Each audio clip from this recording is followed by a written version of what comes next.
ওয়াল্লাযী নাফসি বিয়াদিহি লাউ আন্না রাজুলান কুতিলা ফি সাবিলিল্লাহ, কেউ যদি ঋণ অবস্থায় আল্লাহর রাস্তায় জিহাদ করে শহীদ হয়ে যায়, সুম্মা কাতালা ফি সাবিলিল্লাহ সুম্মা আশা সুম্মা কাতালা, বারবার জীবিত হয়, বারবার শহীদ হয়ে যায়, কিন্তু তার প্রতি যদি ঋণ থাকে আল্লাহ পাক তাকে মাফ করে দিবে না। বলেন নাউযুবিল্লাহ।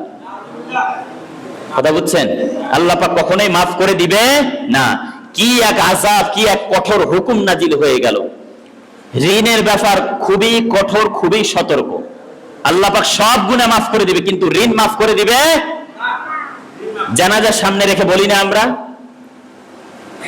আচ্ছা, এখান থেকে একটা ঘটনা বলি। নবীজি সাল্লাল্লাহু আলাইহি ওয়াসাল্লামের কাছে 3টা জানাজা নিয়ে আসলো। জানাজা নবীজিকে বলল, আপনি পড়ান, জানাজা পড়ায় দেন। নবীজি জিজ্ঞাসা করলেন, হাল আলাইহি দাইনুন, এই ব্যক্তির উপরে কোনো কি ঋণ আছে? সাহাবায়ে কেরাম বললেন, না, কোনো ঋণ নেই।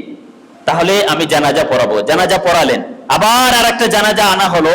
নবীজি বললেন, এর উপরে কোনো কি ঋণ আছে? না, ঋণ নেই, আপনি পড়ান। আর একটা জানাজা নিয়ে আসা হলো যখন, ওই সময় নবীজি বললেন, আবার বললেন, ঋণ আছে? হ্যাঁ, ঋণ আছে। কত? 3 দিরহাম। কইছে কিছু রেখে গেছে? কইছে কিচ্ছু নাই। আমি জানাজা পড়াবো না। নবীজি কি বললেন? আমি জানাজা পড়াবো না, কারণ এর উপরে ঋণ আছে। এক সাহাবী বললেন, নবীজি, আমি এর ঋণটা পরিশোধ করে দেবো, আপনি জানাজা পড়েন। বলে সুবহানাল্লাহ।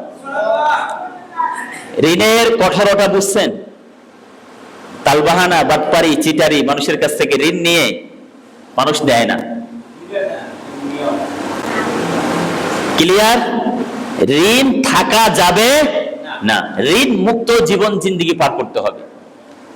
একান্ত যদি কঠিন একটা সমস্যা না হয়। তো একটা ঘটনা বলি।